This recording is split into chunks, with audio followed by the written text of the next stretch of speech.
YT, this is Sami. Today I want to talk about ascension and leaving behind karmic soulmates. So, when you start the ascension process, you're rethinking everything. You're changing your perception about your life and what you want. And many times you realize that your partner or your closest friends are no longer in alignment with who you are, what your new perceptions are, and how you want your life to look. I have seen so many people talking about how they don't want to leave behind their partner, or they don't want to leave behind their closest friends, their husband or wife, and how they wish they could bring them along. You can't wake anybody up. So the difference is immense when you're growing constantly, changing, raising your vibration, moving into higher consciousness, and they're just staying the same. The communication barrier just continues to grow, and you can't talk about anything. And they might call you crazy, and it's not their fault. Some people don't want to wake up this lifetime. Some people don't want to ascend and work on that this lifetime. Some people have chosen it. So when you look at the relationships, you know they're karmic soulmates because they've taught you a lesson. You learned a major lesson from it, and you don't see them really in your life in the future. So a karmic will be someone that you have karmic ties to from your last life, previous lives before that, or someone who has just agreed to come into this life with you, have a relationship with you in order to help you learn lessons. They may have even helped you to wake up. They kind of go hand in hand. Sometimes a major breakup or relationship ending will cause a spiritual awakening. And sometimes it's the spiritual awakening that causes the major breakup. But I don't just mean romantic relationships either. I mean close friends, family members, anyone who was a part of your life majorly in the beginning, and now that you've changed, you don't feel the same. You sense a tension there or negativity. You know when you're around someone and you can't talk about the things that are on your mind.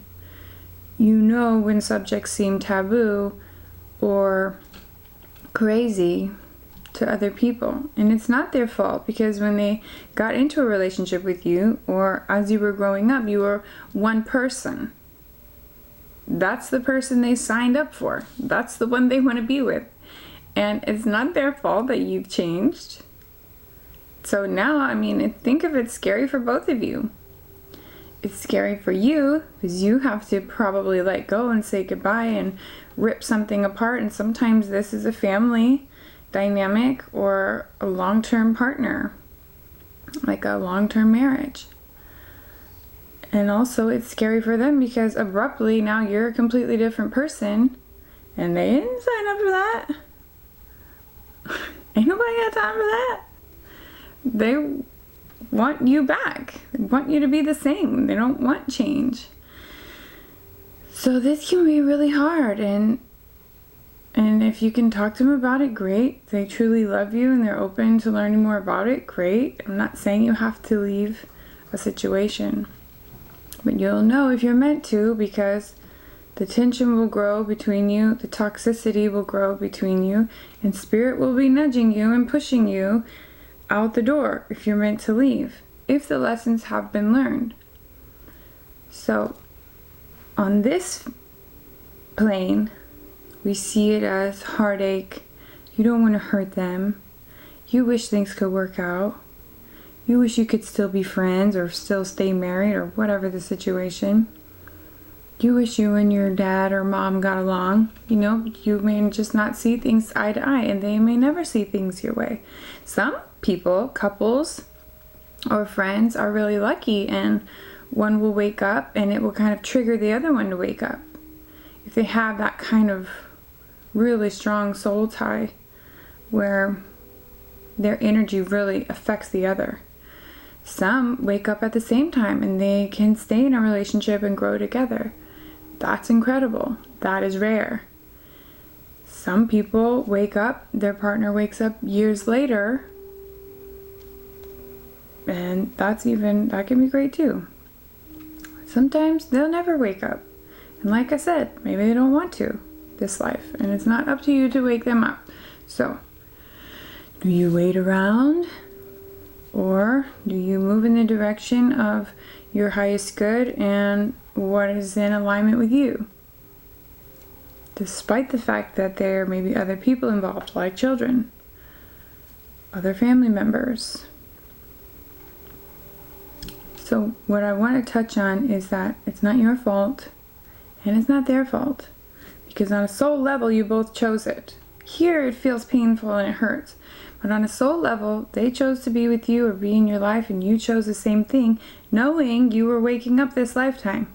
So either they knew that they were going to catapult you into something different, or they were going to be the reason why you chose to stand up for yourself, create boundaries, say no, choose better alignment, choose a non-toxic partner moving forward.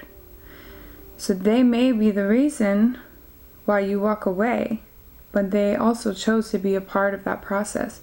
Despite how they behave and act towards you in this life, they may be really mad at you for changing and uprooting the foundation of the family or the friendship. You can choose to go separate ways cordially, or sometimes it's not very nice, but send them love.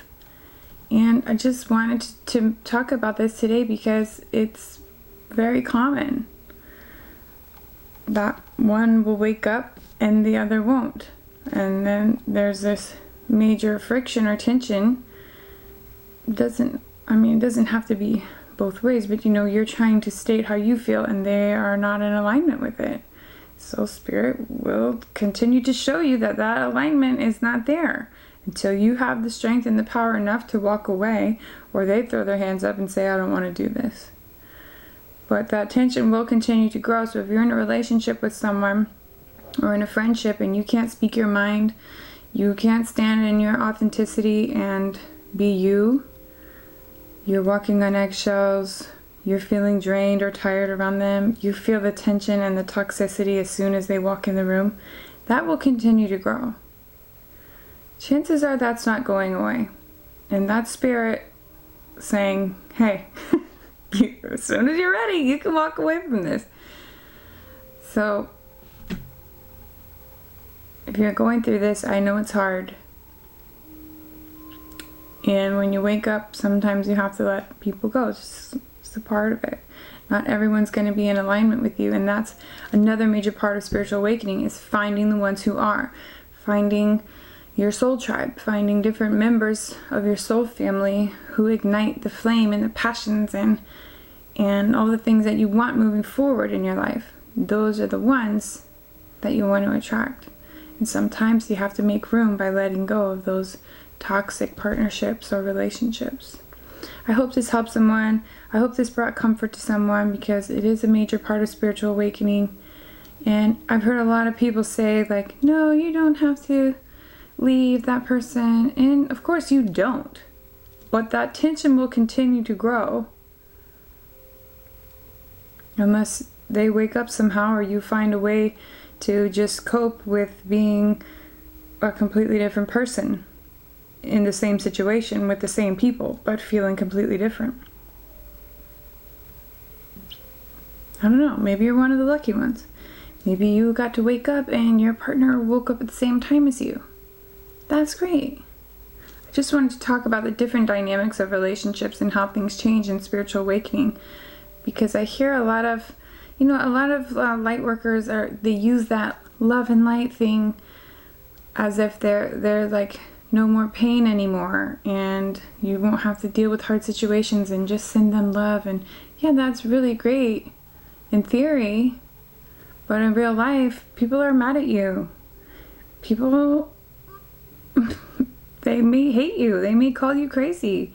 They're hurt. Their ego is hurt because you've gone and changed things now. And now their life looks completely different from what they thought it would be. I mean, like in marriage or long-term relationships. So just keep in mind, they have reason to be upset because you've gone and changed. If they really love you, they will want what's best for you, and they will want you to be happy, whether it's with them or not, whether it's being a part of your life or not, friendship, lovers, or otherwise. The point is, you got to keep moving to what's in alignment with you. And sometimes that means you're letting go of certain people. I think most people come to those conclusions because you think, oh, I can still keep them in my life. I'll just keep them at a distance. Or I can still keep them in my life. I'll just only talk about certain topics. But you're not staying true to you. Food for thought. Have a great day. Please subscribe if you like this. I'll talk more about this and other aspects of Ascension. The Lawn Man is here. So, bye.